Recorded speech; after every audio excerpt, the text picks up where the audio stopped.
Fathergamer podcast.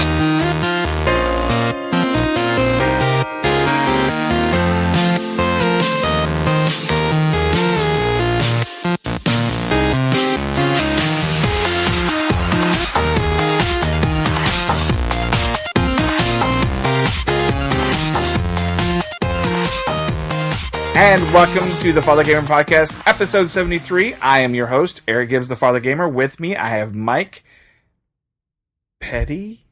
What's up, guys? I really think, though... They never really know my last name. No, that's the first time I've said it. So you can... Great, now I have stalkers. Yeah. Appreciate it, Eric. I've got that already. But you can... He's our producer, so... What's up, guys? His address is 1212... No. He's... 555, yes, I don't know.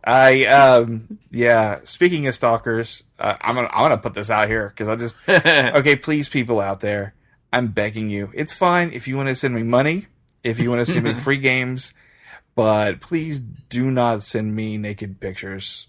From any sex. This is not a sexist or any kind of homophobic thing. This is just, I would prefer no naked pictures. Note to self: delete my pictures. Yeah, that's what I figured. So, yeah, that was very interesting this week. But something more important happened this last week. We went to AggieCon 48 in College Station, Texas. What's AggieCon? Yeah, well, AggieCon is... it's actually run by the students at Texas A&M in College Station, Texas. It's been 48 of them, so that's something, yeah. But it's been around for a long time. It's been around for a very long time. I before things went wild in my younger days and all that kind of stuff, I used to go all the time. And when we moved back to the area, that's actually our base of operations are right around here. It's really nice. There's not a lot of cons around here. There were two. Now it sounds like there's only going to be one. And well, it's either like Houston or Dallas. It's either Houston or Dallas, and we're right in between, so it's not that far to these places. I mean, it's a couple-hour drive. Yeah, but it's nice to have our own con, and so we went this year. We had a booth, which is our first booth ever. That was great. Really, just like I'm the one with I'm the one with the. Don't send those either. I'm the one with the bigger ego here, so we need to focus on me. But we had the entire crew there. Yes. Kyle, Mary, Bree, Brook, yeah. You, yeah. Lachlan at some point. Well, Katie, I guess technically Lachlan would be. Now he is, and then we've adopted him, and Katie stopped by. We missed a few people, but it was a big crew, and we represented TFGP really well. And it was a lot of fun. We got to meet some great people. We interviewed some people, and that's going to be on this show. And more, a full episode of interviews. Pretty much. There's like at least 5 interviees, 6 clips, I think. Well, 6 clips, but like we also in this episode, we talked to we talked to Aaron Roberts. Aaron Roberts, yeah, voice actor. A voice actor. There'll be the first one coming up. Kyle and I actually. We spent a little time. We took some time out of our busy schedule to talk about Mass Effect as well as and Power Rangers. And there's some more stuff that we'll cover. But let's go ahead and let's talk about something else that just happened. 2 things just happened in the world of nerdom as of today. The first thing is Destiny 2 has an official teaser trailer. Yeah. So because it doesn't really show any gameplay, but it's with it's still epic though. Somebody's favorite character in Destiny. Oh heck yeah, Cade. Yeah, Cade. He's awesome. Which is voiced by Nathan Fillion. Also awesome. Like it could have just been naked Nathan Fillion. yes, that's what it could be. Naked Fillion. Fillion. That's actually my new username. Is Naked Fillion. Parody account. It's a really funny trailer. So I'm hoping we see more of that kind of thing in the universe. One of the things... More comedy, but more character. Yeah. Okay. That's one of the things that was really missing in the Destiny universe. Yeah. Was, granted, I know, and we've talked about this at length with Destiny and all the expansions with the show, because it's been around since Destiny's been around. Yeah, that's true. And some of the big problem, especially for people like me, that are very big story-driven gamers. I love the gameplay. The gameplay is great. Yeah. And there is lore and there is story, especially in some of the expansions. Mm-hmm. But I want more unique characters. I want something that drives me and keeps me going. And I would love, I know it's never going to happen, but I'd love more like almost single-player type experiences. Mm-hmm. As also on top of it, the group stuff, because that's really what makes Destiny a great game, is the stuff like the raids and that kind of stuff. I'm a little disappointed that my character stuff, like all the weapons and armor, it sounds like they're not going to transfer. From what they've said, or from what people have said, it's not going to transfer over. That makes me a little angry. I bet it will. I kind of doubt that it won't. No, I think some of the aesthetic stuff will, but I think the actual weapons won't. I just, because they're basically going to have to go, no, we're starting over. Yeah, but it's an expansion upon...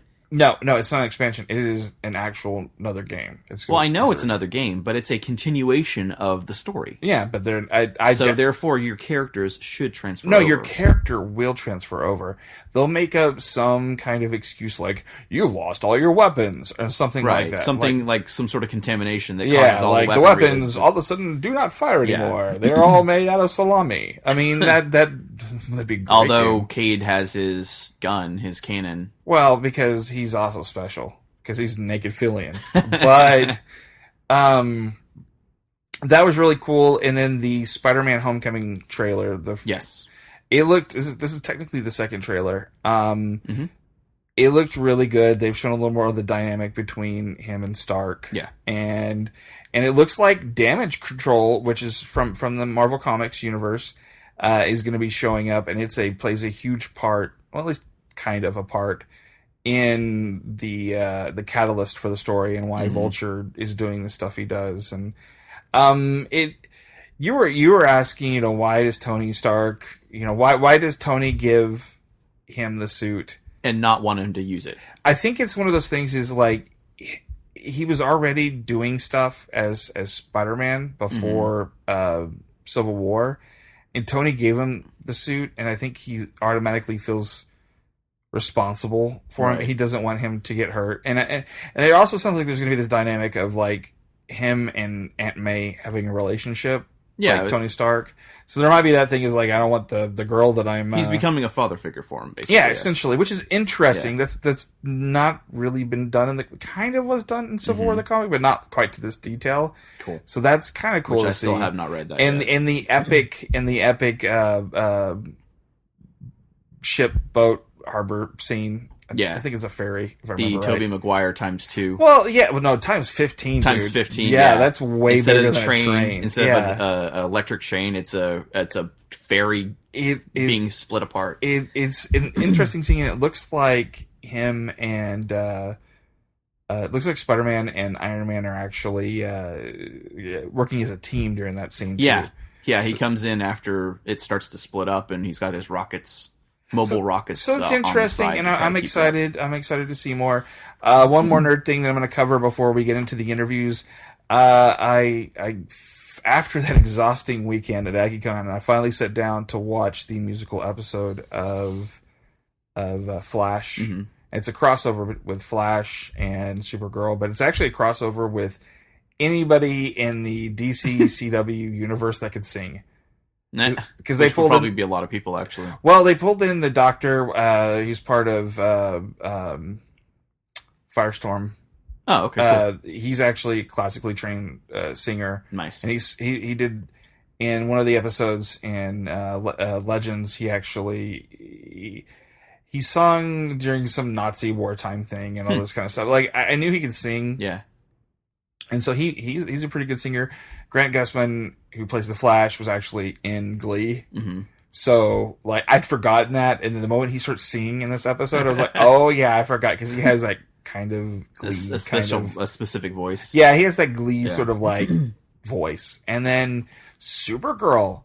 Holy crap, I did not expect her to be able to sing like she does. And she does That's a number. Cool. And there's a great, his dad in the show, he sang Supergirl's best friend, I forgot his name on the show.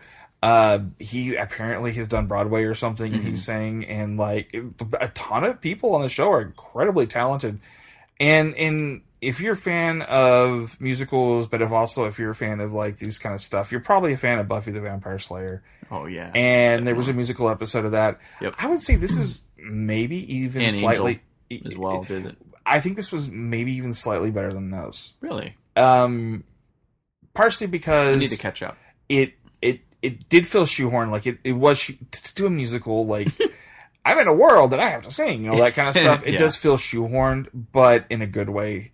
And they kind of held true to what a musical is. Like everything's much easier in a musical. Like, it's basically like they just had to suggest stuff and something good happens.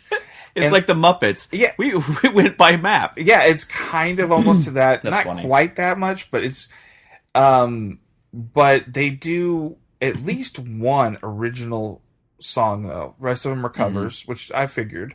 Right. But they do one original song called "We Are Super Friends," and it's with Supergirl and the Flash, and I want that song. Like, it is great, and it's a harkening back to the original cartoons. Yeah, and it kind of encapsulates.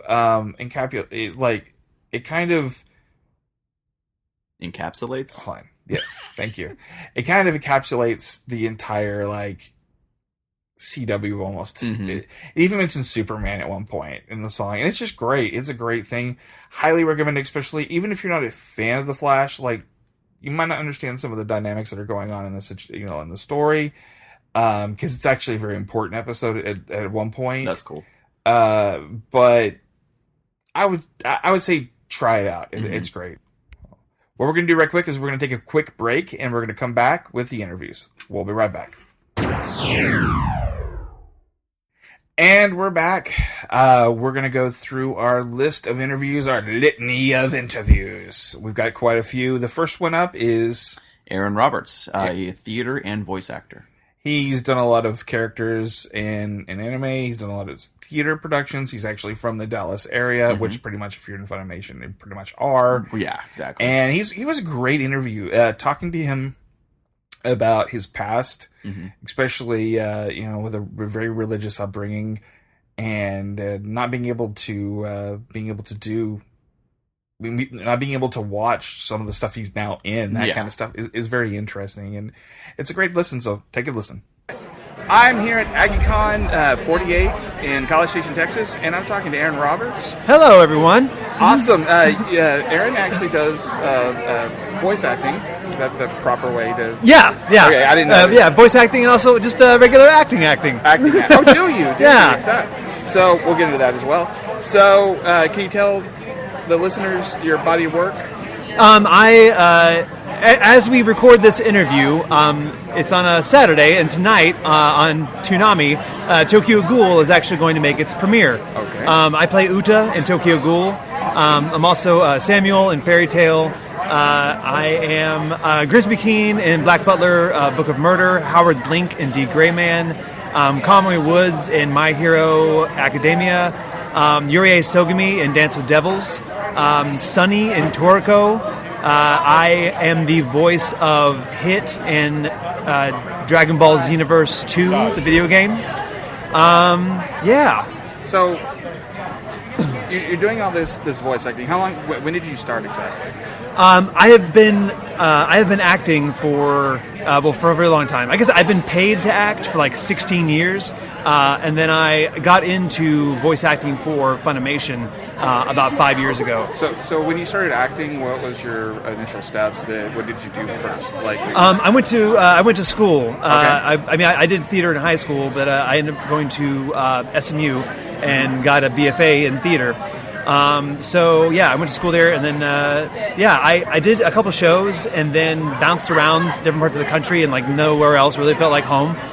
So in 2008, I moved back to Dallas because I don't know, I love that city, and it has a really great theater community. And I just came back and auditioned, and just started booking more and more theater shows. And I remember I was doing a show called Sherlock Holmes and the Crucifer of Blood, and Chuck Huber, who's the voice of Android 17 and Emperor Pilaf, and also Dr. Stein and Soul Leader and a bunch of stuff. He was Sherlock Holmes, and I remember seeing in the program, I saw that he had all these Dragon Ball credits. I was like, dude, is this really you? And he's like, yeah, they do all the recordings up in Flower Mound. And I'm like, they do what in Flower Mound? Because there's nothing up there. So I didn't want to abuse that relationship, so we are friends. But I was in another show several years later about the invention of television with Joel McDonald, who's a director up at Funimation. And there was an ensemble show, and everyone played a couple different roles. And I've spoken Russian and like had a couple different accents, regional accents, American regional stuff. And he's like, hey, you've got good range. Would you like to come up and audition for Funimation? I was like, yes, please. That sounds awesome. I just have pictured like all other recruiting agents from Funimation just going to theaters, like random theaters. Just like, hey, you sound like you can do this. Like, yeah. Is that pretty much what happened? Kind of. I think there's a handful of the directors up there that definitely go to theater. I think they go because they enjoy it. I don't know if they're scouting. But if you go to North Texas and devote your life to theater, you will probably eventually end up in a Funimation booth if you're not a jerk. And if you're good at it, they'll keep you around. That's awesome. So little Aaron, when you're little, did you get the bug then that you wanted to do acting? Yeah, I knew when I was 8 years old because I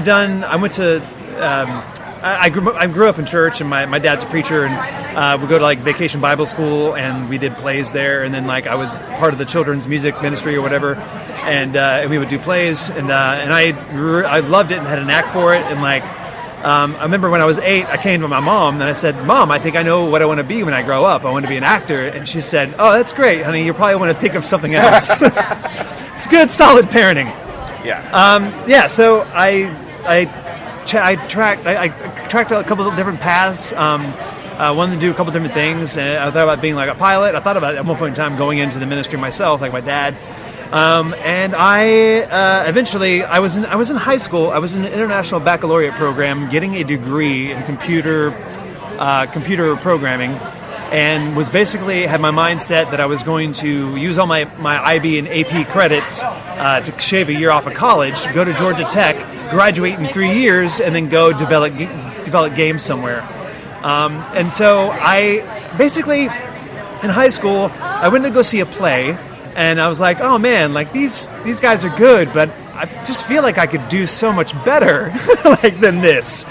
And so I auditioned, and I got cast, and then I got cast again. And then it was like somewhere in my junior year, I was like, man, like I don't know if I want to sit behind a computer for the rest of my life.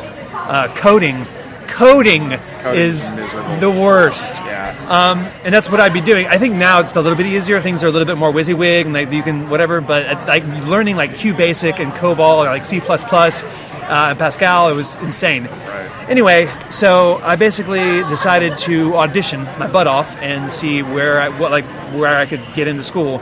And I auditioned for SMU, and I got in, and and I wasn't sure how I was going to pay for it, because whatever, but they offered me a full scholarship. And so I ended up. So take me through the process when you were like, okay, I'm going to go audition for Funimation. What was that like? What was it? I mean, I've never been. I've actually passed the building a few times. Yeah. But what's it like going in the first time? I mean, were you a super fan before, or were you just kind of like, this sounds cool, or? I wasn't allowed when I was a kid. I wasn't allowed to watch anime. Right. So I only had like super limited experience with anime. I think I'd seen Akira. And I had seen this really weird show called Unico, which came on Sunday mornings on the Disney Channel of all places, and it was totally bizarre. It's bizarre. Like it was only like I went back and researched it, and there's only like 3 mini movies that they made. It's a really weird show. Anyway, so I mean, that's about it. I didn't see Pokemon or Yu-Gi-Oh or any of the Dragon Ball. So I basically when I got the opportunity. I was really nervous, extremely nervous and scared and intimidated, and I basically went on Netflix and started watching. I watched High School of the Dead, and I watched like the first 24 episodes or whatever of Fairy Tale to figure out like stylistically what I needed to do. And I had this idea that like was like, man, I feel like I can do, because I've been doing voices my whole life. Right. So I was like, I feel like I have these at least these 5 core voices, like these voices in which I can express a full range of emotions and intent. And I can, I feel like I keep on throwing these 4 or 5 voices against walls, and something will eventually stick. How much direction do they give you actually when you do do you get like, okay, this is what I want to do, I want to try this? Do they let you do that first, or do they kind of go, okay, this is what we want, and you have to work around it? Usually a lot of the directors will give you the freedom to take a stab, or take a stab at it, and then say, either tell you to push it higher in your register or push it lower, or he needs to be a little bit more wacky, that sort of thing. Some directors will give you a litany of just a amazing amount of backstory. Amazing amount of backstory that may or may not be helpful, but it's for really simple lines. And then some directors will just not give you a really basic rundown of what the show's about. How much does the original Japanese affect how you approach the character? Is that like a huge thing, or because it is different? It's what we like is a little bit different than what they like. Yeah, totally. So do you still kind of listen to their dialogue first? Based on how the character breathes and their intonation will tell you a lot about what's happening, and I try to match of course, because you're trying to match flaps. Right. I am trying I'm listening to pacing. I'm listening to when their breath constricts, because that it informs me emotionally. What, and then I don't know. Other times the Japanese, the image would be a narrow chested, lean young man that they've given this given this really low voice to. And it doesn't. And the director's we're not going to go that deep. I want it to be in your natural register. I don't know, but I think that definitely I listen to breath and intonation, and then I try unless the director tells me not to. I try to match. The Smash 4 Melee Tournament begins at 3 p.m., which is in 30 minutes. Thank you. You're welcome. I try to match the pitch of the Japanese, for sure. It just fascinates me. I actually, when I listen to people speak, I actually see pitch. It's kind of a thing. I was in voice therapy for a long time in my life. I stuttered, and so I find it very fascinating that you guys kind of have to follow that a little bit. So that's amazing. Yeah. So where can people find information about you and follow you anywhere or anything like that? I'm on Instagram and Twitter as Aaron Roberts. Yes, not Aaron Roberts Eyes or Aaron Roberts Reyes. Aaron Roberts YES. And then you can. I have a Facebook page, which is /facebook.com/Aaron Roberts Actor. Well, thank you, Aaron, for talking with us. Thank you very much. It's been a pleasure. Yeah, he is really, really, really great guy. It was a great interview. I really enjoyed it. So, hey guys, make sure you check out all of the info that he just said. Check him out. He's a great actor, a great guy, and really, honestly, it was such a fun interview. It was so much fun. So, next up is actually, I don't know this guy. I've never heard of him before. I think his name's Kyle. No, it was Damn It, Kyle. Damn it, or Kyle. Shut Up, Kyle. Shut Up, Kyle. Yeah, Kyle and I took a minute, I pulled him aside. It's really funny, though, when you hear it. It was such a quiet spot. We were like, this is great. We actually do this.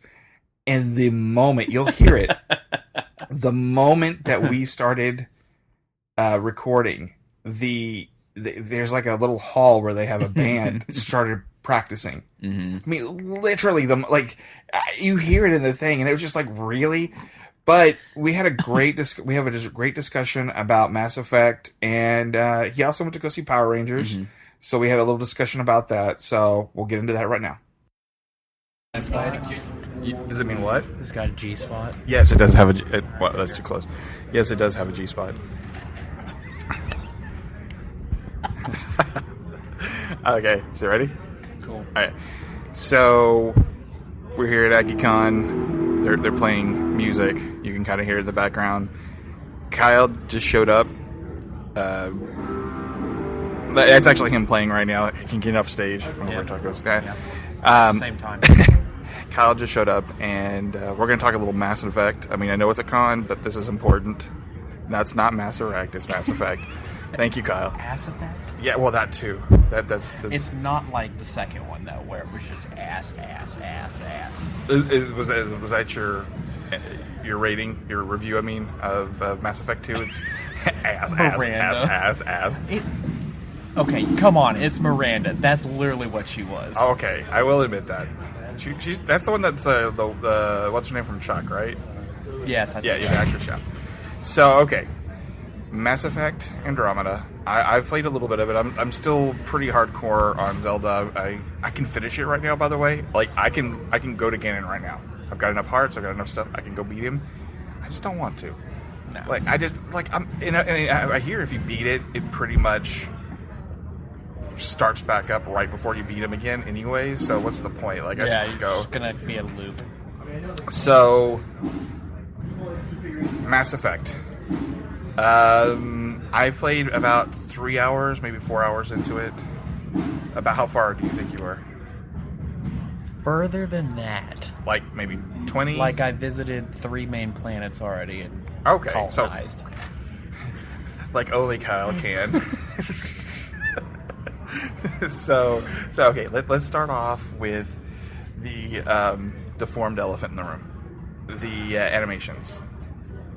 Okay, my problem so far is some of the animations look like the guys who did the animation for Tiny Toon Adventures did the facial animations for this game. No kidding. Like, there's the first time that you're on the first world and you're with your dad still, and the woman that's right next to you, I forgot her name, she's right next to your dad. He's like, we're gonna yeah, Cora. We're gonna have to storm, and we have to storm and do this really quick. Yeah, she has the biggest fish walleyes She's got some really bad ones. I have ever seen, and it was just like, are they filling the thing up with like Coke or something? I don't know. It's like space Coke. See, I found one that was really funny is when you're in the hospital bay and you are talking and you're on the bed and you're sitting. Your face is down like this, but your eyes are like all the way up, just like, yeah, how's it going? Yeah, you get the very first thing. Yeah. It's like derp, because I did my first character that I rolled was Fry from Futurama. Like, yeah, I saw. Yeah, and he sits up from cryo, and his eyes are pretty much like derp, and I was just, this is perfect. This is absolutely. But you know, I can normally, and this is something I'm wondering with the reviews on the game, normally I can kind of look past that in some of these open world games. I mean, Bethesda's had people like with their legs behind their head and riding around invisible horses and stuff, and we're kind of used to that kind of stuff. And I feel like that too, and I can look past some animations, but the sad thing is when I look at it, it's like, I take Dragon Age Inquisition, and it feels like it went backwards. Yeah, it has to be an entirely different team that was working on it. It I has guess, to be like, even backwards from the originals, and that's hard. Let's start with the editor, the character creator. It feels like a less refined version of Mass Effect 1. Like, you don't get any options. You don't have a whole lot, and that's what they were trying to say is you had it, and it's like, okay, don't lie to me, it's not really there. No, because it's like, you know, when you play Dragon Age, God, the beards were amazing. Like, I judge every game by, you know, kind of like your beard. Yeah, I want the character to look kind of like me, and there's no way. There's just, no. I mean, fat and dumpy, of course not, but I just ended up going with the regular base character. I was like, even when I did my this is the less fugly one, yes. When I went with my custom-made character, apparently he had crow's eyes for days. Yeah, I had the same issue. I was like, man, my guy apparently never sleeps. No. Or he smirks all the time. Yeah, it's very sunny on Earth now, before they left. Like, jeez. Yeah, it just, that bothered me, and I had some issues with some of the voice acting as well. There was a couple Krogans and a couple people that didn't feel like the voice fit. Like, it just didn't feel like it Are you fit. talking about the first one? Yeah. It turns out it's a female. I thought it was a male. No, I figured it was a female. Okay, well, at least I thought it was a male, and I was like, well, that is the most feminine male Krogan I've ever You're heard. such a Krogan. But it's we'll get into the gameplay now. I mean, the music is great. It's that's pretty much my problem. It's just the aesthetics. Person. Yeah, their people or their alien look. The aliens actually look. Yeah. At least the Angara. The Angara actually look decent. So you know the first planet that you crash in. This is not a spoiler because it was in the 10-hour thing, and it's not really a big deal. So in the first planet where you crash, you're looking out the side window. It was so pixelated. Like, it looked unfinished. It looked like it didn't have that passover that you get right before games launched. And I was like, well, okay, maybe it won't be like that, because I played it originally in the 10-hour preview. And then I went to play it in the actual launch, and it looked the same.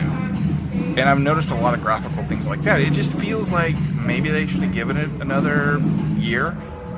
Possibly, but I mean, the gameplay has been fine. I mean, I've got the gameplay. There's sometimes gameplay's where good. I mess up and press the wrong buttons and screw myself over. But that's just me, just messing myself up. I heard the Mako whatever type thing is kind of whatever. I mean, you get to upgrade and whatnot. So from the beginning, like, the boost is stupid, and then the jump jets are stupid. But you get to upgrade those and can make it better. You know, the jetpack. They included the little jetpack booster thing for the player, the Nomad, and that kind of stuff. And that's fine. That's fantastic. Yeah, that's fun. And you can go lateral with some of your attacks. The one problem I have with the jump jet is vertical. When you're jumping up and you're grasping a cliff to pull yourself up, they put you right at the edge so you'll fall back down. Yeah. That bugs me, and it's like, okay, you should at least put them just so that they stay on. Otherwise, I have to continue using the jump jet to get up. And the fact that it doesn't take too long to recharge that thing, like it's I do like that It's thing. instantaneous once you land. And like I was saying a minute ago, like the fact that you can go vertical with your jumps and get up above the battle a little bit on certain points. I have had that ground pound. Yeah, with the that stuff's kind of fun. The choices of what kind of player character you want to be, the powers, all that kind of stuff. You can change them on the go too. Yeah, I like that. The game itself is gorgeous looking. Yeah, like I like when you start traveling, you go into a first-person view and fly through the galaxy.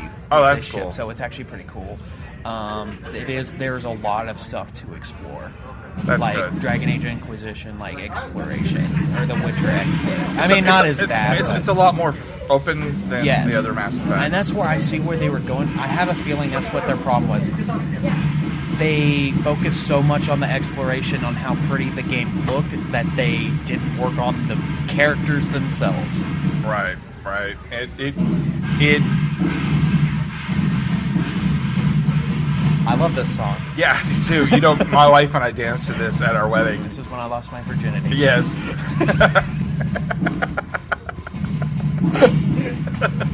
So overall, you played, we think maybe around 20 hours. We're going to talk about it more later. I'm like level 22 already. Okay, so you're probably actually way more than 20 hours then. I played a lot. I love it though. Like, you can level up pretty quickly. I keep looking at it. It's like sitting there, and I'm just like, I'm gonna play Zelda. Like, it's just, I didn't hate what I played, but Zelda's just, well, that's the other problem with the reviews. I was saying, it's like Zelda was so good, and then you go play something else, and it's just kind of hard. The game isn't bad. I like it. I've had fun with it. It's just there's stuff that they should have worked on a little bit longer. Well, hopefully it'll go the reverse of the original trilogy, where one will be the weakest one, and then it get better. Then get better. That's what I'm hoping. So, I mean, they've got plenty of room for it. I mean, it's Mass Effect and it's BioWare. I'm sure they will. So, we'll get back to Mass Effect at some point. Probably the next episode. But wait. We'll admit the multiplayer is fun though. I need to play. It's I the really survival need and to stuff play. in the third one. I know the. You can do Apex missions, which are in-game missions just that started. can help your story character and give you stuff for your multiplayer. I need to play those with you. So you also went to go see the movie that you were like, I'm gonna hate this. I'm gonna just even wearing a shirt. Like, I'm just gonna take cyanide with me. Like, It was pretty much a statement. I'm gonna throw a shoe at it. you went to go see Power Rangers. I did. And you liked it. A little bit better than I anticipated. Okay, but you say a little bit better because you were I thought it was gonna be garbage. Okay, so do you think that bar was so low that yes, that's what I tried to do. I was like, man, I'm gonna make it so bad that at least it's gonna be better than I expect. So did you walked out of there, and I was entertained. Okay, that's all that matters. That's all that matters. So you are a Power Rangers fan. Yeah, when I was a kid. When you were a kid, I like some Power Ranger stuff. I was about to say, stopped watching after like the second generation or third. That's pretty. Like I watched all of the first because it came on like right around Batman the Animated Series. I think it came on before it. Well, the original one started in 1993. Well, yeah, but so did Batman the Animated Series started around that time, didn't it? Yeah, probably. Yeah. And I absolutely it was different. It was so different. You know, there wasn't YouTube, so you weren't able to go look at a lot of the stuff from Japan like that unless you had sources or friends and stuff. So I've been fascinated about seeing this because I'm really excited to kind of see that. You know, we got King Kong, we got King Kong and Power Rangers in the same month. I mean, that is just crazy. King Kong was good, and I heard it was too. I actually really liked that one. So Power Rangers. Let's start off with the actual Rangers. Well, you were telling me that the surprise one was the Blue Ranger. At least that's one of the characters that has a development that you just like. And he's developmentally challenged. Yeah, he's autistic. I mean, so they definitely say he's autistic. Well, I mean, he doesn't mention it, but it's the fact that the signs of autism are there, or at least somewhat fashion. And so that's amazing because he's on the spectrum, as he points it. Oh, he's at okay. Yeah, I'm on. So the that's spectrum. awesome. And he said he actually has some of the best jokes and some of the best. Yeah, because he starts out alone, mm-hmm. and there's some stuff within his family that I wouldn't say because that's just a part of the movie. Why spoil it? Mm-hmm. But he starts out pretty much, but he has no friends and whatnot. And Jason sticks up for him, and he's like, "There's my in for a friend." My buddy. So, yeah, that's awesome. And once he gets his abilities, he acts like the nerdy hotshot, and it's funny. And then there's just some other things that make him. So you got him. You've got the other Rangers. You said what was probably the weakest Ranger in the group? Oh.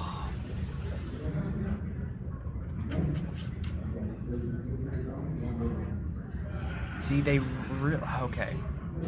It's really difficult because I can't truly see. See, the two ones they more or less touched on the least, I feel like, are Pink, mm-hmm. Kimberly, and they talk. You see what happens through Zach, but it's like just there.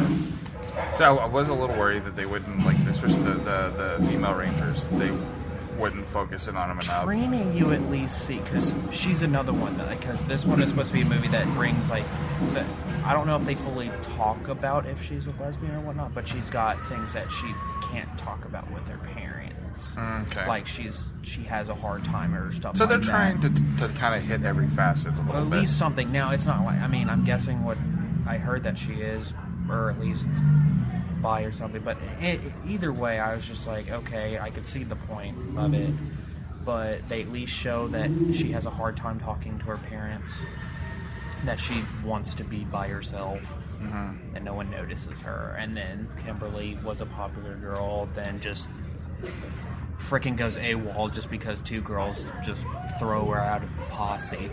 So she's like she was in the plastics and no longer kind of cheerleader. So yeah. And then Jason just does something stupid, and then him and his dad just don't see eye to eye afterwards. So overall, though, you did like. I mean, that sounds interesting. It sounds like they're actually developing characters that I actually want to watch. Yeah, they have development. I feel like the red was definitely focused on. Billy was focused on the blue. And the other three, they had focus, but it wasn't as shown much as the other two had more screen time for what happened to them. So how was Heisenberg? Zordon, oh gosh, he wasn't bad. It was funny because in the beginning it shows him and his Ranger team. Oh, really? That's cool. Like And then- did they ever do that in the show? No. I didn't think so. And what's the name of the little dude? Alpha 5. Yeah, Alpha Yes, 5. or something like that. Yeah. How was that? He wasn't bad. He was he had his moments. Did he? Yeah. I mean, they're kind of comic. He's kind of comic relief anyway. Yeah, and I will say they made this Zordon a lot more of a hard ass versus the other ones. With Heisenberg, you kind of figure. So I mean, The Zords, how are they? 4 of them looked awesome. Okay, I know. One of them is a fucking lie. Okay, yeah, I know you have an issue with the Black Rangers. And I like the Black Ranger. It is not a mastodon. That's like a Well, you're wearing the original Mastodon shirt and right it now. looks like a beetle had sex with a rhino. Wow, that's a terrible. It looks like a beetle image. in general, but I was just like, what mastodon has 4 legs on each side? Well, to be honest, we 6. haven't really seen a lot of them in the wild. So, but aren't they like based off of alien animals or something? The other ones are freaking they are legitimately a saber-tooth, pterodactyl, T-Rex, and triceratops, and then there's that. I do the Black Ranger. Oh man, mine's broke. Like, Funny enough, he had the most Zord time. of course. At least, Why give the T-Rex or the pterodactyl it? No, give the... No, I mean he messed with his more than the others. So overall, you liked it though. Yeah, I Okay. mean they've got things in there that I have a feeling I know where they're going with it. They're making a 6-part movie. As I read. Series, yeah. So we're gonna go back into the con and go mess with our group. We have our own booth. So that's been interesting, and we're gonna go talk to some more people. I have some interviews on this, so keep listening. I love your costume. So he liked Power Rangers. I was shocked, and he feels the same about Mass Effect as I do. I swear, Looney Tune animators. They hired Looney Tune animators to make the Mass Effect characters. Sometimes it feels like. Really? No, not really. It's what it looks like. So I played a little bit. It didn't look Looney Tunesy to me. then we need to talk. Unless I'm not far enough in. No, but I talk about it. We just talked about it, so I don't want to get too much into it to people listening. But Yeah. there's some moments where it's very, very just way overacting type of animation. There's some great stuff. Don't get me wrong, I'm farther along now than I was when we had the discussion.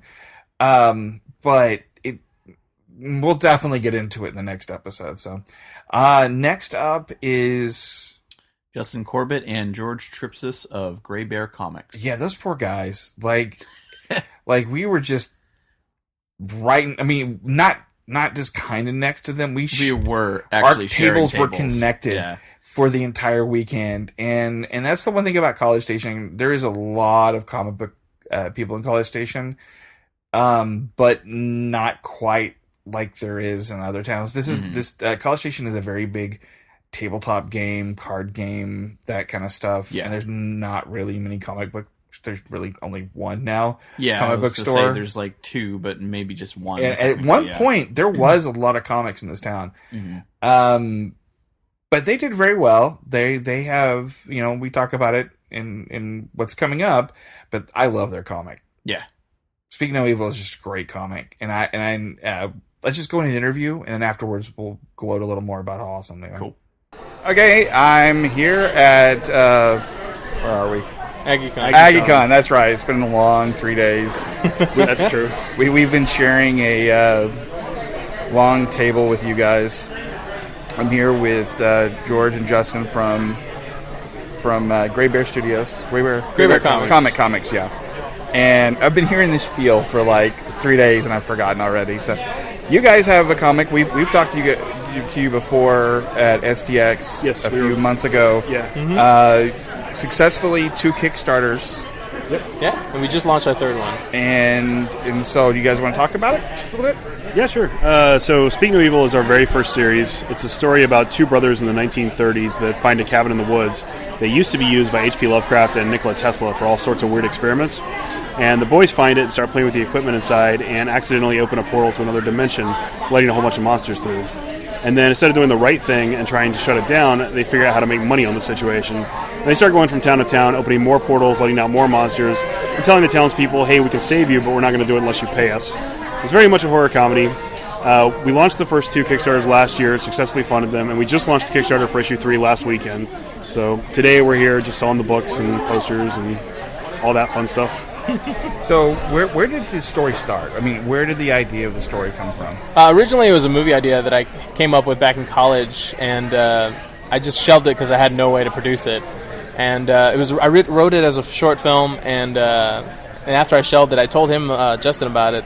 And he's like, "Oh, that's a really interesting idea. You should do it as a comic." And I was like, I don't know how to write comic books. And then we got together. We fleshed out the story a little bit more. Instead of making it a short, we turned it into where it could really fit the medium format really well, and then everything's been history since. So one of the first things I noticed about the comics is the art. Now who is the artist for this? Our artist is a guy named Samir Samau. He's from Brazil. Super talented, super nice guy, incredibly professional, real easy to work with. Our process for finding the artist is that we went on a bunch of different message boards and posted up classifieds basically saying we were looking for somebody to do a horror comedy book with a lot of steampunk elements, which we kind of eliminated most of the steampunk, but it's there in a lot of the equipment. So we had like 160, 180, somewhere in there, people respond, combed through everybody's profiles and portfolios, picked out just 3 people we liked, and asked them to do test pages for us. 2 of those guys said, "Oh yeah, absolutely, no problem." And the third guy said, "No, I don't do test pages. You either like my stuff or you don't." Wow. And so we said, well, even though we like your stuff, you're going to be difficult to work with, so no.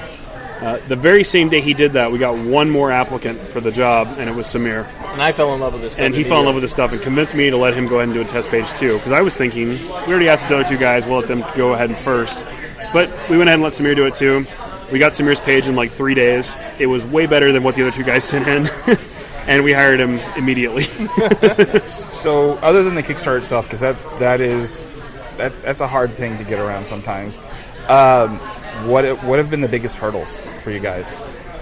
I don't really know if we had any hurdles. I mean, not actual us hurdles. finding time to meet and write every week. Yeah, because we meet twice a week to write. Time is always a problem, though. Yeah, we stumbled a little bit on our first issue because it was the first time we'd ever written a comic. I used to do a podcast where I interviewed all kinds of creators and stuff, and I kind of knew how the process worked. Right. So when we went into this, I had a general idea of what we were doing, but neither one of us had written a comic before, so we didn't understand things like you could only have one action scene in a panel, you can't do 2 things at a time. Because I come from a movie background, and I didn't think that way. So it took a little while for us to get used to some of that, and the original version of issue 1 that we released had a few flaws. We've come back and done a director's cut version, which is available on the issue 3 Kickstarter, that fixes those and actually improves the story a little bit, adds a few jokes. We're very happy with the new version. So, being you've done the earlier podcast and you've gotten to talk to a lot of creators and stuff, did you have anybody that you kind of picked their brain a little bit? Were you able to do that? We had a few people, yeah. I'm pretty good friends with Steve Orlando, Matt Rosenberg, Frank Barberi. I talked to those guys a lot, and they gave me a ton of advice. Yeah, they've all given us quotes for the book, which you can see on the Kickstarter. And a few other guys like Jimmy Robinson, John Lees. I just know a lot of people that are up-and-coming comic book creators or people that have really become established in the last couple of years that started out as indie guys, and they sort of taught me what I needed to do way before I ever actually started doing it. So are there any suggestions for people out there if they want to do the same thing? Just ask creators. I feel like pretty much any creator out there is willing to teach, or at least impart some advice on how the process works, or mistakes they made, or things you can do better. Get your friends to proofread your stuff so you don't make mistakes in the final version. Have a thick skin. Yeah, because people are going to be critical. Right. But don't be afraid to put yourself out there either. We go on a lot of podcasts. I mean, we're both podcasters anyways, but we go on a lot of shows promoting, and you got to do that. That's the most important thing. You guys are out here slinging your wares, so yeah. I mean, you just kind of have to do that. that spiel. I've heard it. Like I think I can give it. I think I can give it now. Yeah, you think so? Yeah, no. Okay. No. I wanted to hear your version of it. His girlfriend It's a almost comic. can. It's good. Read it. Stop. Yeah, it's and being here has been very interesting for you guys. I know it's. Oh yeah. It's definitely one of the. Is it one of the smaller ones you've been to cons? We've been to other small cons before, but this is definitely a different type of con. Like most of the shows we go to are a pretty fair mixture of comic books and games and anime or whatever. This one is like primarily anime and gaming, so we're having a little harder time with the comic side of things because just there's not as many people that are into it. No, but the people who are into it seem to be receiving our book very well. Yeah, I've seen some almost like instant super fans like walk away from the We've had a lot of people that came on Friday and bought issue 1 and then went home and read it and then came back either Saturday or today and bought issue 2. I can which highly is like, recommend it. That's like the biggest compliment for us that you wanted to come we back. We had a guy and who bought both. the thing from 8th Dimension in Houston, and like he lived here and he bought issue 2 from us. Wow. Right, Andy supported the charity auction and bought what we donated for it. Oh, that's great. Yeah. So, where can they find the Kickstarter and all the info about you guys? You can go to our website, which is graybearcomics.com. That's GRAY. Or you can go to Kickstarter and do a search for Speak No Evil. Issue 3 is up right now. It runs until April 18th. If you want to follow us on any social media, we are at Graybear Comics. Pretty much anywhere. Yep. Thank you, guys. Oh, thank you. So that was George and Justin. After they recorded this, they drifted off and never looked back. Now, they're explosions in the background. Yes, they just didn't look.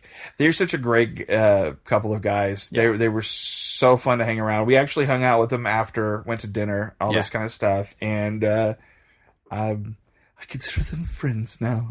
So they were really, really great, and it was for our very first con to have a booth. It was great to share that real estate with them.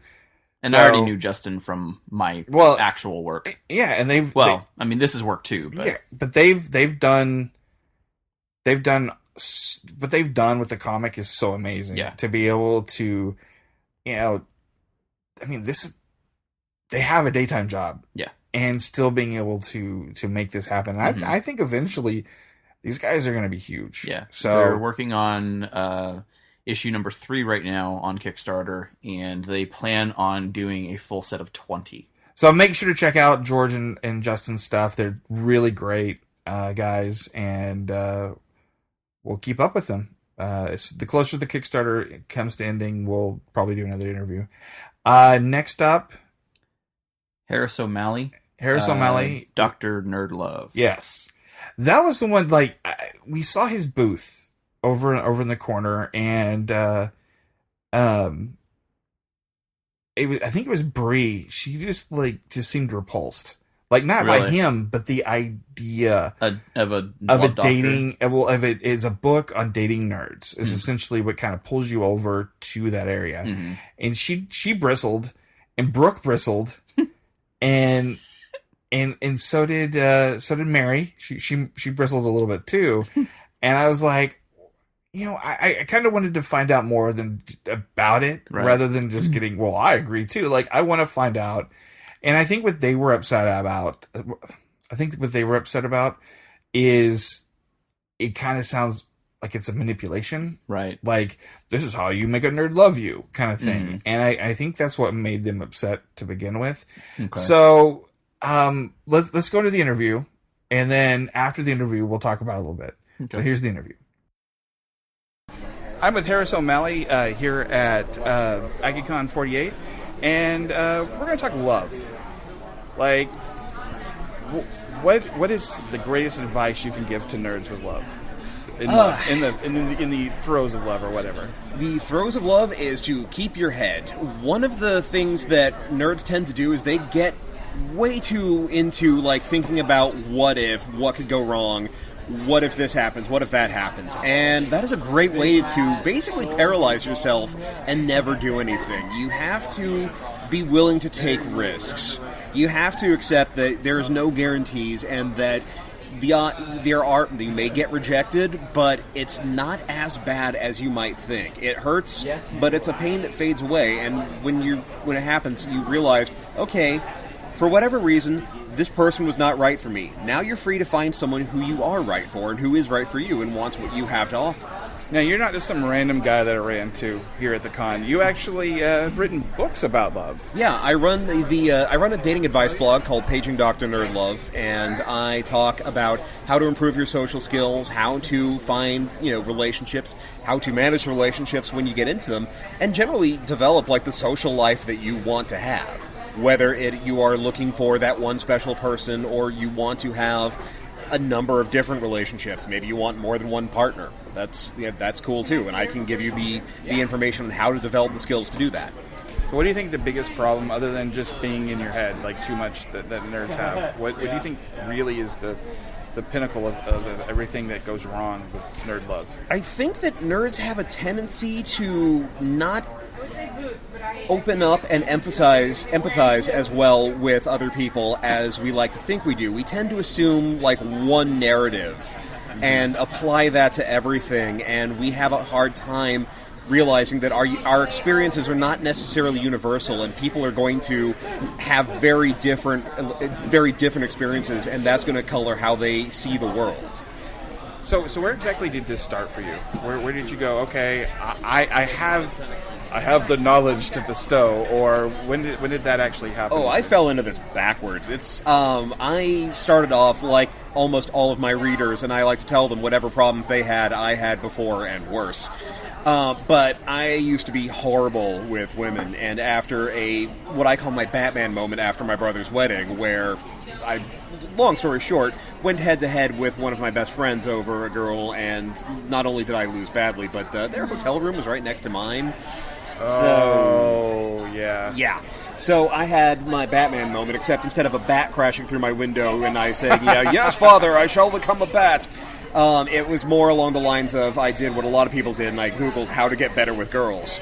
And I fell into the pickup community from doing that. And I was enjoying my time in there for a little while, but I was having a lot of success, but I did not like who I was becoming or what I was learning to do with women. And I was becoming a very fake, very manipulative person who just... I was an asshole. I was a raging asshole. And that came to a point where I had to say, I don't know what I'm doing here. But I liked the sex that I was having, so I wanted to know, okay, how can I keep that part up while being more true to myself without pushing or cajoling or manipulating or just generally being an ass about this and still get the same results. And so I had to kind of step away and just sort of analyze everything, break everything down, reverse engineer a lot of it, do a lot of study a lot of psychologists and sex educators, and kind of find the stuff that would let me be more genuinely myself and connect with people in a way that is real, that helped us both get what we wanted instead of just making it a competition. And as all of this was happening, I was on a podcast called The League of Extremely Ordinary Gentlemen. And we did an episode about Scott Pilgrim versus the world. And so we called it The League versus Our 7 Evil Exes. And it was all about our failed relationships. And we took a lot of listeners' questions, and as the League's kind of designated man about town, I took point on a lot of those. And then later on, we had another episode that was like that for Valentine's Day that was specifically about relationships. And we didn't get to everybody's questions, and I felt kind of bad about that. So I started answering some of the questions in the forum for the podcast. And then more people sent in more questions, and I kept answering questions and kept getting more questions, and kind of got to the point of like, I need to do something with this. There's clearly a market and a need for this information, and so I started my blog, Paging Dr. Nerdlove, and it's kind of just exploded from there. That's great. Do you? One question though: do you ever have kind of stalkers now from this, or did you have anything from your fame that you're kind of not liking so far, or anything like that yet? Not really. All the people I've really met have been kind of awesome. And doing this has introduced me to some really amazing people who I might never have met otherwise. Well, doing it, you probably learned stuff from other people as well. Oh, God, yes. You'd never stop learning. Hopefully not. Yeah. Well, where can people find all the info about you, all of your blog, your Kotaku, anything like that? Where can they find you? Yeah, if you search Dr. Nerdlove in general, you're going to find me, but my site is www.drnerdlove.com. You can find me on Twitter at twitter.com/drnerdlove, and the Facebook page at, originally enough, facebook.com/drnerdlove. And also every other week I'm on Kotaku doing Ask Dr. Nerdlove, so you can find that there. I totally understand getting everything with Nerd Love on it, because I did that with Fathergamer. Like, you pretty much look Fathergamer up, it's like everywhere. So I understand that. So thank you so much for talking to me, and thank you. Yeah, thank you. Thank you. So overall, like, his thing was, look, I did go out. I played the field a lot. I've done it's questionable stuff, and I've learned from it, and I want to help you guys. He not only learned from it, but he changed the way that he dates people. Like, he did not want to go down that rabbit hole. He already went down that rabbit hole. He went down several and rabbit then holes, stopped but because it was like, this is too much. Right, and it sounds like he's really meaning to find to find something meaningful in a relationship, rather, correct. If you want to have multiple partners and still be meaning, or if you want to have a real partner, that kind of thing. And I do find some value in that. I can see where, especially, women can find that a little manipulative, especially on the outset of everything. But the guy, it was a great interview. He didn't seem like an asshole, really. Like, and that was something I was worried about. Yeah. And I honestly think nerds have a tendency to stick in their heads, to be stuck in that world. Right. And what he's saying is true. Like, I did find a lot of truth to it. So therefore, it's not a bad thing. I honestly, go check his stuff out. It's, you might agree with it, you might not, but I don't think it's a bad thing. Yeah. I think it's a good thing. So again, make sure to check all of his stuff out. So next is Jay Gillespie, who is the artist and writer for the comic Severed Souls. Yeah, well, let's go to the interview and then we'll talk about it. Okay, I'm here with Jay Gillespie, sorry. That's right. You have a comic, can you tell us about it? Yes, the comic is called Severed Souls, and it's about people who have supernatural gifts, the extent of which is by virtue of how old their soul is. So the more lives they've lived in the past, and the older that their soul is, the more powerful they are as an individual. So it explores all kinds of gifts. It could be psychic powers, it could be witchcraft, it could be voodoo, it could be someone who can ignite fires, it could be any number of things. And by virtue of the fact that they've lived many lives in the past, I also play around with tie-ins to history and tie-ins to folklore that science and maybe archaeologists would write off as maybe that's something that couldn't have happened. I try to give a little explanation as it being linked to people with extraordinary gifts. So can you tell us exactly where the comic came from? Kind of the genesis of the book for you? Yeah, what I wanted was around 2010, I guess. I wanted to just create my own graphic novel. And I didn't want to write a story about Spider-Man. I wanted to come up with some original characters. And I wanted just an archetypal way of explaining why people have their gifts. Mm-hmm. So kind of like how the X-Men have a mutant gene, or the Inhumans have latent or dormant alien DNA. I wanted to come up with something that was different. And the idea of people with old souls kind of came into my mind. And it's one that I thought about several times, abandoned it, came back to it. But I think when I started to dive into what the arch nemesis, the main antagonist, what he would be like, is when it really started to get much more interesting. Because I started to theorize that he was very ancient, very old. So it wasn't just old souls, it was ancient. And I really took a long time kicking around, writing it out fully like a novel, or, whether to do it as a graphic novel. So I kicked it around for a lot of years, and finally got serious with the artwork about 2015, and decided that I was definitely going to do it as a comic. But the idea was a lot more simple. It was about a girl on the run and a guy she runs into who has powers as well. and what they do to try to get their situation straight. But it was just mainly about a few characters who had gifts by virtue of having old souls. It was just the original idea. So you do all the art for the series? I do. Okay, all the writing as well, or all the writing and all the art. And I really always thought if I was getting into comics that I would definitely pursue as an artist. I never really thought of myself as a writer, but I wanted to have an original idea to make my own graphic novel. And to me, the Old Souls idea, it just kind of grew unexpectedly to something bigger than I thought. So I had more on my hands. Isn't it great though when you create something and it just like has a life of itself? Exactly. Yeah. That's the way it felt. And I actually at times I thought about maybe I need to team up with some writers, because I never really thought of myself as, writer first, artist second. Never.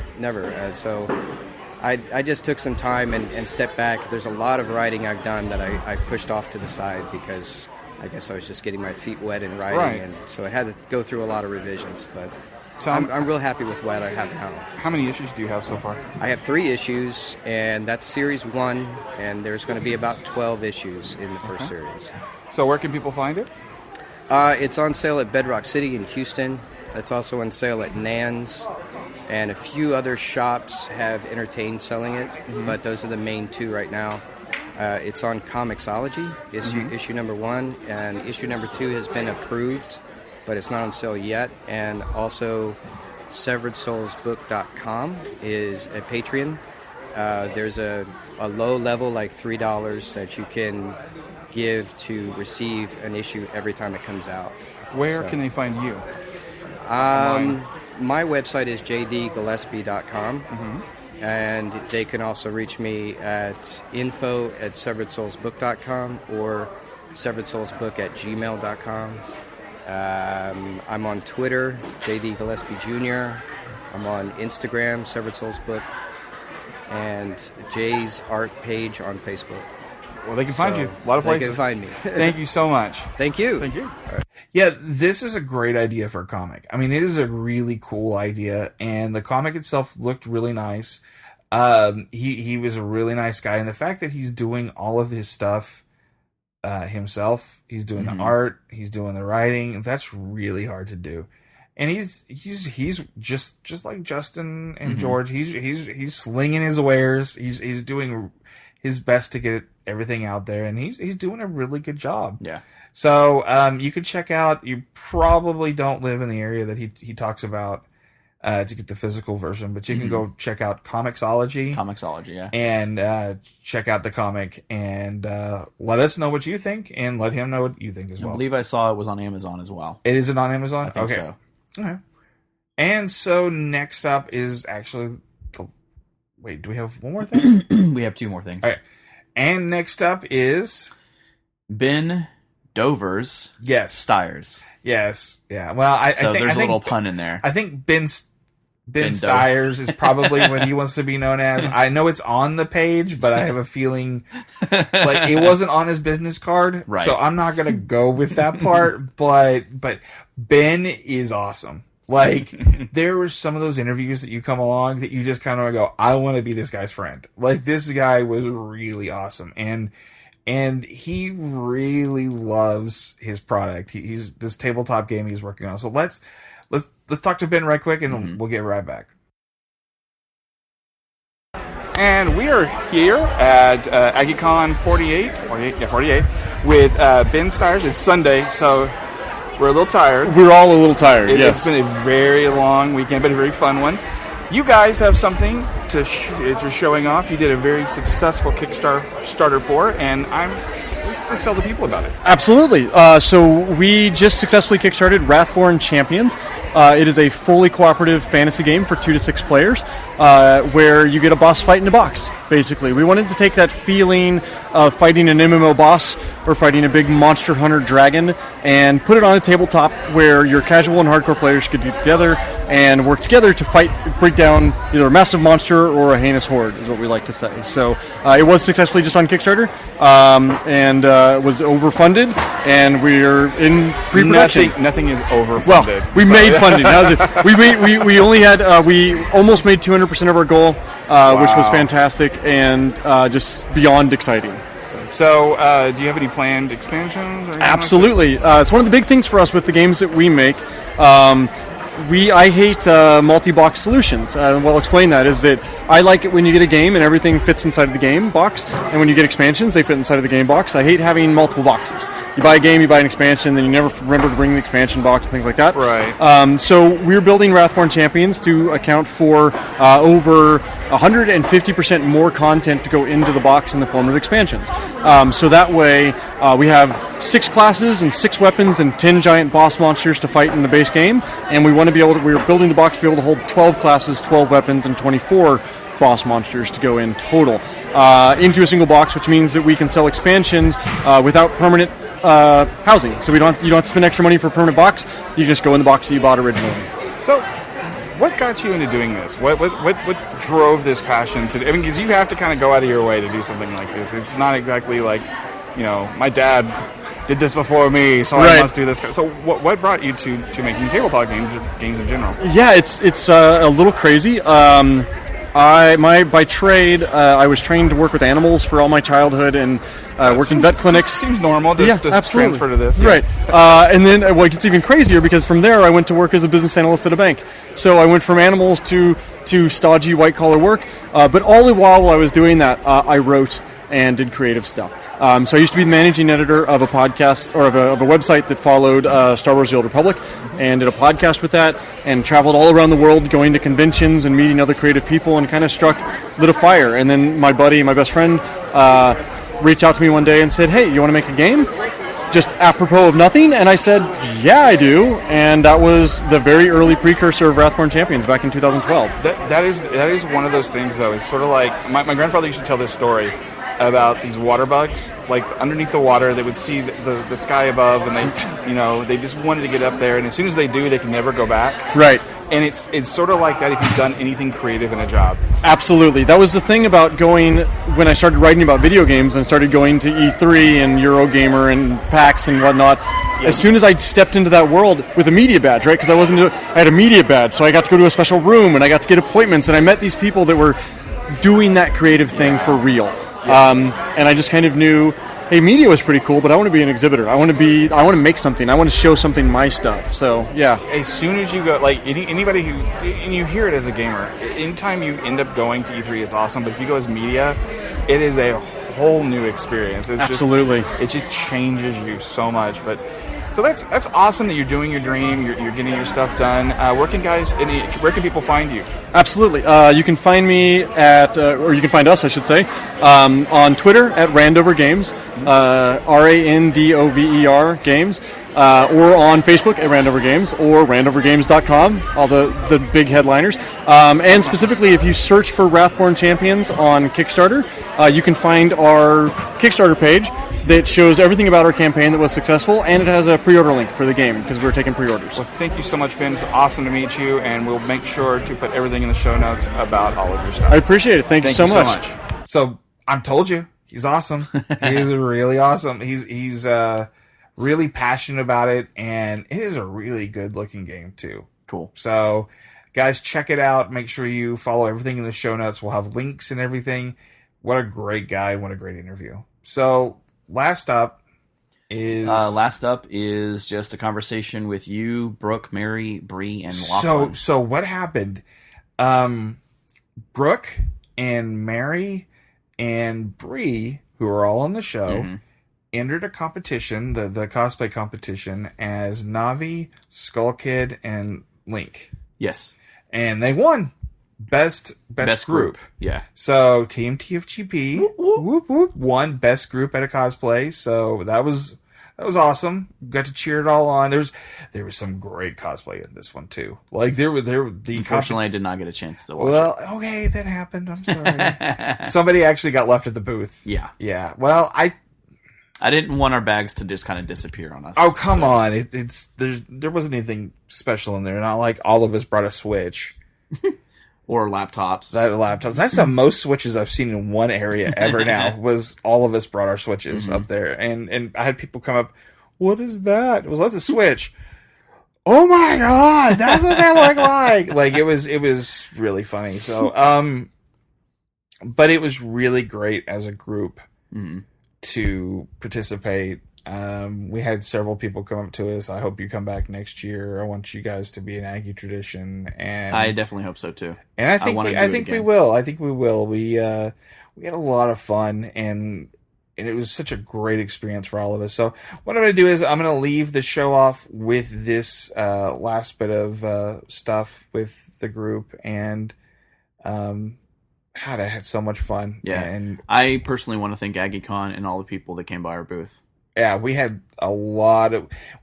to every one of you guys that we picked up along the way, thank you guys. That was just help get our name out there if you like us a lot. It was really awesome to sit and talk to. We have several, but like not several. I've already taken a look at some of our stuff. Mm-hmm. We've increased listenership quite a bit. Yeah. And so it was definitely worth it for on our side. Yeah. But it was also really amazing to be able to meet and talk to so many new people that I had a few people, one specifically, one guy that did come back. I've listened to like 10 episodes. And then I had another girl come up to me when I was heading. See, we actually had our own little like eating room area that we could go to, and it had unlimited sodas and all that kind of stuff. So I would, quote, go to the bathroom and end up there a lot. Mm-hmm. And I ran into this one girl, and she's like, I didn't think there was anybody like you guys here in town. Really? And I was like, yeah. And she goes, this is so awesome. She got so like excited and local, and she's like, and then as I was walking away, and she's like, hey, these are my friends. And then we started talking for a little bit, and Awesome. It was really awesome. And it's great to be able to proselytize a little bit, like be able to go, hey, there is a lot of nerddom and awesomeness here in this town, and it was just so much fun, and I can't wait to do more of this. And didn't you say that you like signed an autograph or something there? Well, I've signed 2 or 3 there. Yeah. And I've done it before. Like there we do have, believe it or not, we do have some fans. Yeah, we have some fans in the local area. I signed an autograph at one of the local establishments. Her and her boyfriend. So it was outside of AggieCon. Yeah, it was outside of AggieCon. But I signed several in AggieCon. Yeah. I had one lady, she was with her kids, and I saw her the day before, and she's like, can my kids listen to the show? And I was like, probably not. Probably not. I mean, you can. You can if you want to, but you might not like it. We have no responsibility of what happens to them, but you can. Yeah. And then it was like, I saw her on a Friday, and then I saw her again on the Sunday. Yeah. And she was like, I listened to it. I've been listening to it. She actually drives. She's a nurse. She drives out to Madisonville cool. every day. Yeah. And she's like, I'm props on to nurses, man. yeah, absolutely. And I'm on. She goes like, I'm on episode, like, I started off on the last one that just came out, which was 72. Came out while we were at the con, and she's like, and now I'm already back to like episode 60 or something like that. And I was like, she's going backwards. And I was like, that's gotta be weird. Yeah. That's gotta be really weird. I was like, just wait till you get past 25. Right. It's gonna be, hold on to your butts. A whole nother section of people. Because that is a different, that's completely different The than original it is now. crew. The original crew. And we have a really weird way of rating stuff, and that's a lot more Howard Stern that time. Yeah. So that was really still amazing. fun to listen to, It's so weird. So anyway, so thank you everybody. Thank you College Station. Thank you Brian. Thank you all. Oh, one last thing. Not Brian, Texas. Sorry. Just kidding. I know. One last thing. Now the where we had AggieCon, it's this huge, monstrous center that they built for the Brazos Valley. It's really weird because it's out almost in the middle of nowhere. It's in the middle of nowhere, yeah. It's like farmland. And that's not how College Station is. College Station is growing. It's actually quite a bit of stuff. But this is out in the middle of nowhere. And right across from the center is apartments that we lived in when When he says we, him and his wife. Well, it could be we. I don't know. Yeah, I don't live with him. Not yet. When when we had our girls, we I have 3 girls to the new listeners. They're almost all grown, but at the time, my younger 2, it's the house that we brought them home to, and we had the worst slumlord. I mean, no. I'm talking like if he had an office in hell, it would be right next to Hitler's and the Teletubbies. Like it was just he was a terrible son of a bitch, and I'm telling you, he was evil. And we'll get into those stories another time because I think those would actually almost be a great stories to get into. But